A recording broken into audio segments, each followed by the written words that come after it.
Hello students, good afternoon. तो हम लोगों ने पिछले वीडियो में बात करी है हमारे टॉपिक के ऊपर, फाइनेंशियल मैनेजमेंट के सब्जेक्ट के अंदर जो टॉपिक था हमारा cost of capital. Cost of capital के अंदर हम लोगों ने बात करी है, जिसके अंदर हम लोगों ने उसका कॉन्सेप्ट, डेफिनेशंस और थोड़ा थ्योरेटिकल पोर्शन भी हम लोगों ने डिस्कस कर चुके हैं। और उसके बाद में हम लोगों ने उसमें कुछ न्यूमेरिकल क्वेश्चंस भी देखे हैं। उम्मीद है कि आप लोगों ने वो वीडियो देख लिया होगा और अच्छे से समझा होगा, है ना। और कुछ समस्या हैं, आप लोगों को कुछ प्रॉब्लम्स आए तो आप लोग मेरे साथ डिस्कस कर सकते हैं। उस वीडियो में मैंने अपने नंबर और आपको कॉन्टैक्ट नंबर प्रोवाइड कर रखे हैं, ठीक है। तो अब हम हमारे जो परसों एग्जाम है हमारा 15 सितंबर को, उसी के अंदर हम लोग नेक्स्ट टॉपिक जो स्टार्ट करने जा रहे हैं यहाँ पर, वो है हमारा कैपिटल स्ट्रक्चर। नेक्स्ट टॉपिक है हमारा यहाँ पर कैपिटल स्ट्रक्चर, पूंजी संरचना, है ना। इस टॉपिक के बारे में बता दूं आप लोगों को, ये हमारी सेकेंड यूनिट का पार्ट है अकॉर्डिंग टू सिलेबस। दूसरी चीज ये कि इस टॉपिक के अंदर, इस चैप्टर के अंदर से हमारे पास में दो क्वेश्चंस बनते हैं यहाँ पे। एक क्वेश्चन थ्योरी बनता है और एक क्वेश्चन यहाँ पे न्यूमेरिकल बनता है ना।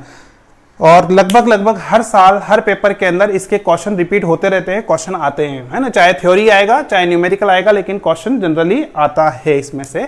तो कैपिटल स्ट्रक्चर होता क्या है, पहले तो हम इसको समझ लेते हैं कि कैपिटल स्ट्रक्चर होता क्या है। किसी भी कंपनी के अंदर जो उसकी कैपिटल है, उसका स्ट्रक्चर, है ना, उसका स्ट्रक्चर मींस कि वो कंपनी अपनी कैपिटल, चाहे वो आपकी वर्किंग कैपिटल हो, चाहे वो आपकी फाइनेंशियल इसमें वर्किंग कैपिटल हो, चाहे आपकी फिक्स कैपिटल हो, वो कंपनी अपनी कैपिटल को किस तरीके से स्ट्रक्चर्ड करती है, किस तरीके से वो डिवाइडेशन किया जाता है क्या कि आपकी टोटल कैपिटल का जो भाग है, कुल पूंजी का टोटल कैपिटल का कितना भाग जो है आप कहां से अरेंज करेंगे, ये है आपका कैपिटल स्ट्रक्चर। जिसके अंदर कोई भी कंपनी, फॉर एग्जांपल हम लोग सोर्सेस की बात करें तो या तो वो कंपनी इक्विटी शेयर इशू करेगी, या वो कंपनी हमारे प्रेफरेंस शेयर इशू करेगी, या वो कंपनी हमारी डेप्ट वगैरह है ना, जिसके अंदर डेप्ट कैपिटल से भी ले सकती है। तो जनरली तीन पोर्शन होते हैं हमारे पास में जहां से कंपनी पैसे की व्यवस्था करती है, अपनी पूंजी की व्यवस्था करती है, अरेंज करती है।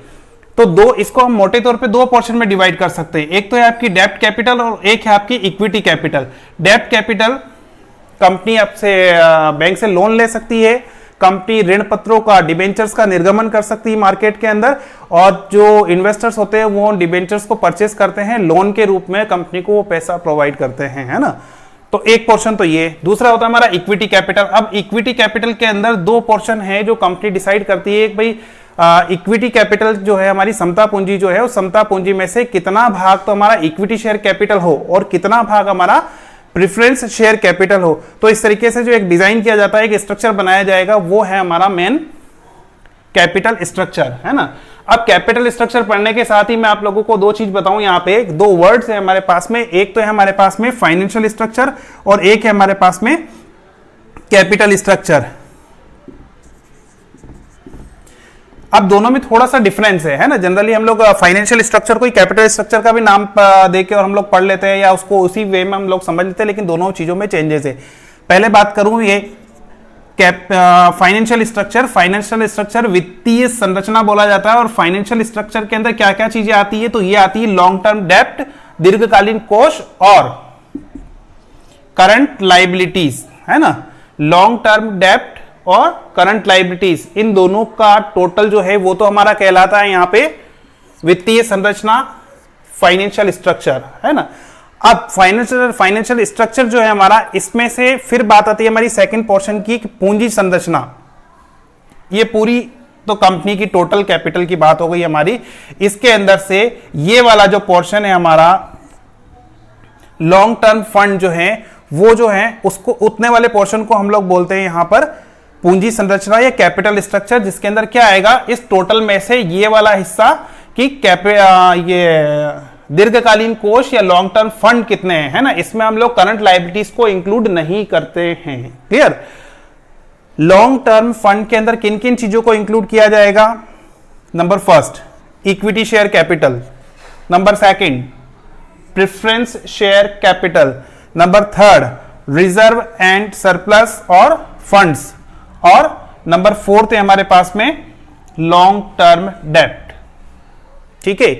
ये भी हमारे डेप्ट हैं, ये भी डेप्ट है, पर ये हमारे शॉर्ट टर्म है, करंट लायबिलिटीज कहलाती हैं, है ना, अकाउंट्स वगैरह में आप लोगों ने पढ़ा होगा। और ये हमारे जो है इसके अंदर लॉन्ग टर्म डेप्ट, जिसमें आपके डिबेंचर्स हो जाएंगे, डिबेंचर्स हैं या आपके कंपनी से, बैंक वगैरह से जो हम लोगों ने लोन ले रखा है, लॉन्ग टर्म बोरोइंग कैपिटल है, वो वाला पोर्शन हमारे इसके अंदर हम लोग स्टडी करते हैं। ठीक है, किसी भी कंपनी की पूंजी संरचना और कैपिटल स्ट्रक्चर कैसा होगा, है ना, इसका हमारे पास साइंटिफिक रीजन है, साइंटिफिक वे है, मेथड है, जिसको हम लोग आगे बात करते हैं उसके ऊपर कि वो कैसे हम लोग डिसाइड करेंगे कि उसमें से कि कितना पोर्शन तो आपका इक्विटी शेयर होना चाहिए, कितना पोर्शन प्रेफरेंस शेयर का होना चाहिए, कितना पोर्शन आपके रिजर्व एंड सरप्लस में से आप यूज कर सकते हो, और कितना पोर्शन आप डेब्ट कैपिटल में से ले सकते हो। ये जो चारों चीजें जो हम बात कर रहे हैं यहाँ पे, यही हमारा इस चैप्टर के अंदर कवर करनी है हमको। और ये किस तरीके से डिसाइड किया जाएगा, कंपनी इसको कैसे डिसाइड करती है, तो equity share capital, preference share capital, reserve and surplus, है ना, इसको हम बात नहीं करते, इसको हम छोड़ देते हैं एक बार, हम केवल इन तीन की बात करते हैं, जिसके अंदर से अगर हम लोग देखें तो लॉन्ग टर्म डेब्ट और प्रेफरेंस शेयर कैपिटल, ये जो दो पोर्शन है हमारे, प्रेफरेंस शेयर कैपिटल और लॉन्ग टर्म डेब्ट, ये जो है हमारी, ये ऐसी कैपिटल है जिनके ऊपर कंपनी को फिक्स रिटर्न देना ही पड़ता है। चाहे तो ये 5% वाले आप इशू कर दो, 10% वाले इशू कर दो, या 8% वाला इशू कर दो, है ना, कंपनी कितना भी अर्न करेगी, प्रॉफिट या लॉस मेकिंग कंपनी होगी, तो भी उनको क्या करना है, प्रेफरेंस शेयर पे तो आप लोगों को डिविडेंड देना ही देना है। दूसरा है हमारा लॉन्ग टर्म डेब्ट, जिसके अंदर मान लीजिए हमने 8% डिबेंचर इशू कर रखे हैं, या आपने 4% या 6% के ऊपर आपने बैंक लोन ले रखा है, तो कंपनी को अर्निंग हो या कम हो या ज्यादा हो, लेकिन आपको उतना तो पे करना ही है, उतनी कॉस्ट तो आपकी आती ही आती है। तो कंपनी ये जो स्ट्रक्चर बनाएगी उस समय इन चीजों का बहुत ध्यान रखा जाता है। दूसरी तरफ इक्विटी शेयर कैपिटल जो है, इक्विटी शेयर कैपिटल ऐसी कैपिटल है जिसके ऊपर हम लोगों को सबने पढ़ा है पहले भी ये सब चीजें, कि इसके ऊपर जो डिविडेंड पे किया जाता है वो प्री डिसाइडेड नहीं होता है, जबकि ये दोनों चीजें प्री डिसाइडेड है, ये तो आपके फिक्स है, आपको देना ही देना है इतना तो, है ना। लेकिन इक्विटी शेयर कैपिटल के अंदर क्या है कि इक्विटी शेयर कैपिटल में company management, board of director decide करते हैं एंड ऑफ द ईयर या नेक्स्ट ईयर की बोर्ड मीटिंग के अंदर, जब आपका फाइनेंशियल कंप्लीट हो जाएगा और आपने पिछला जब हिसाब किताब करते हैं हम कि भाई कंपनी ने कितना अर्न किया है, तो कंपनी बैठने के बाद ये कंपनी जो है फिर उसके बाद में डिसाइड करती है, बोर्ड ऑफ डायरेक्टर डिसाइड करते हैं कि इस साल या लास्ट ईयर जो है इक्विटी शेयर वालों को कितना डिविडेंड देना है, 5%, 3%, 10%, वॉटेवर, है ना, या देना भी है या नहीं देना है ना, ये ऐसा कोई फिक्स नहीं होता है। तो ये वाला पोर्शन कैसा है जो फिक्स लायबिलिटी वाला, तो कंपनी सोचेगी, है ना, कि यहां से हम लोगों को कितना अमाउंट लेना है, कैपिटल का कितना पोर्शन उसमें आना चाहिए और इक्विटी वाले में से कितना आना चाहिए, है ना। फिर उसके बाद में दोनों का तालमेल होता है, दोनों का प्रोपोर्शनेट एक बैलेंस मेथड यूज किया जाएगा, जिसके अंदर बैलेंस रखा जाएगा कि भाई इसका कितना होना चाहिए कैपिटल में से कुल पोर्शन और इसका कितना होना चाहिए। ठीक है, तो ये तो है हमारा इसका मीनिंग हो गया कि कैपिटल स्ट्रक्चर में किन किन चीजों को हम लोग इंक्लूड करेंगे। क्लियर। इसके बाद नेक्स्ट बात आती है हमारी यहां पर कैपिटल स्ट्रक्चर के फॉर्म्स, पैटर्न कितने हो सकते हैं, है ना। ये मैंने यहां पे नीचे लिखा है बोर्ड, अगर आपको क्लियर नजर आ रहा हो तो, नहीं तो मैं वापस लिख देता हूं ऊपर की तरफ कि इसके पैटर्न या फॉर्म्स कितने हो सकते हैं। तो कैपिटल स्ट्रक्चर के फॉर्म्स किस किस फॉर्म में हो सकती है, इसको हम लोगों ने 3 पोर्शन में डिवाइड किया है, फर्स्ट, सेकंड और थर्ड। कोई भी कंपनी मैनेजमेंट अपनी कंपनी के लिए कैपिटल कहां से अरेंज करेगा, तो उसके पास 3 मेथड है, जिसमें सबसे पहले तो है वो ओनली इक्विटी शेयर इशू कर दे, है ना। नंबर फर्स्ट मैंने यहां पे राइट डाउन किया है, capital structure with equity shares only, केवल कंपनी इक्विटी शेयर इशू कर दे, है ना। अगर मेरी कंपनी 10 लाख की कंपनी है तो 10 लाख रुपए को मेरे को डिवाइड करने हैं, मेरे पास ऑप्शन क्या है, या तो मैं इक्विटी शेयर इशू कर दूं, ओनली इक्विटी शेयर 10 ही लाख रुपए के, है ना, या दूसरा ऑप्शन हो सकता है मेरे पास में कि मैं यहां पे equity share plus preference share, मैं दोनों चीजें इशू कर दूं, है ना, equity share plus preference share, मैं दोनों चीजें इशू कर देता हूं उसके अंदर।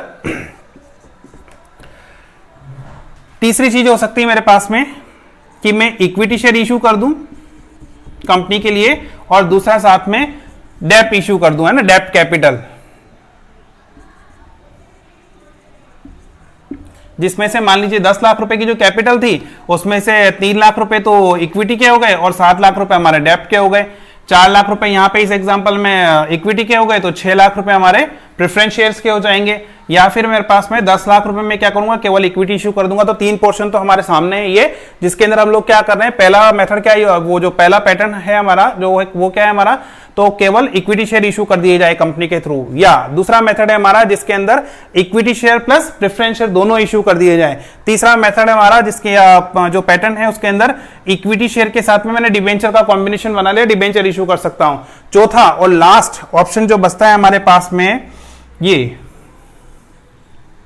कि कंपनी इक्विटी शेयर इशू करे प्लस प्रेफरेंस शेयर इशू करे प्लस डिबेंचर इशू करे, है ना। तो इस वाले फॉर्मेट में क्या हुआ, तो तीनों तरीके की कैपिटल आ गई हमारे पास में, है ना। मान लीजिए 2 लाख रुपए के ये हो गए, 3 लाख रुपए के ये हो गए और 5 लाख रुपए का डिबेंचर्स हो गए। तो ऐसा करके टोटल मिला के कितना हो जाएगा हमारा 10 लाख रुपीज, इसमें भी 10 लाख रुपीज, इसमें भी आपके 10 लाख रुपीज और इसमें भी 10 लाख रुपीज।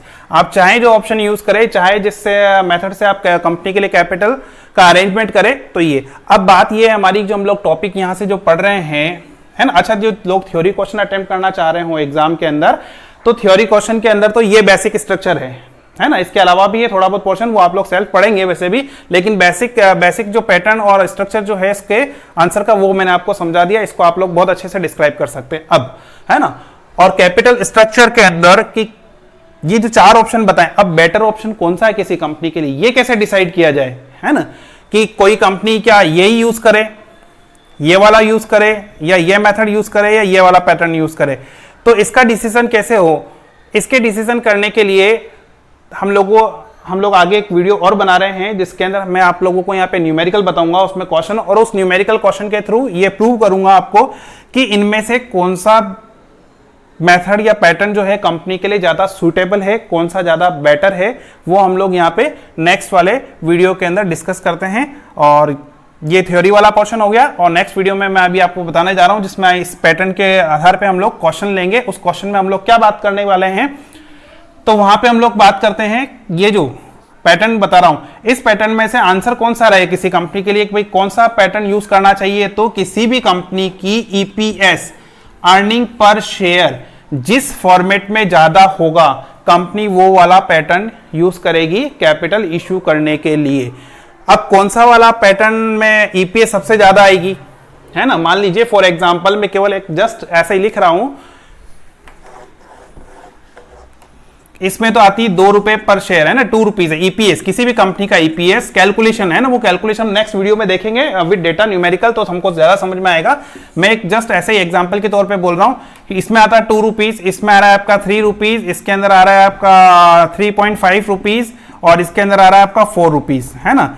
तो हम जो कैलकुलेशन पढ़ेंगे नेक्स्ट वीडियो के अंदर विद न्यूमेरिकल डेटा, तो उसके अंदर से ये जो आंसर आएंगे हमारे पास में, इन आंसर में से ईपीएस कौन सी है सबसे ज्यादा, तो ये। तो कंपनी क्या डिसाइड करेगी, तो कंपनी क्या करेगी, तो कंपनी का कैपिटल स्ट्रक्चर कैसा रहेगा या कैसा रहने वाला है, तो वो कैसा रहेगा, तो ये वाला ऑप्शन जिसके अंदर कंपनी के पास में क्या रहेंगे हमारे पास में, इक्विटी शेयर, प्रेफरेंस शेयर और डिबेंचर, है ना। तो ये तो मैं अभी यहीं क्लोज करता हूं, और नेक्स्ट वीडियो में हम लोग स्टार्ट करते हैं हमारा नेक्स्ट टॉपिक जो है इससे रिलेटेड न्यूमेरिकल क्वेश्चन, कि न्यूमेरिकल के अंदर हम लोग इसको देखते हैं कि किस तरीके से हम लोग इसको प्रूव करते हैं और इसका आंसर किस तरीके से निकाला जाता है, वो कैलकुलेशन में आप लोगों को नेक्स्ट वीडियो के अंदर बताता हूं।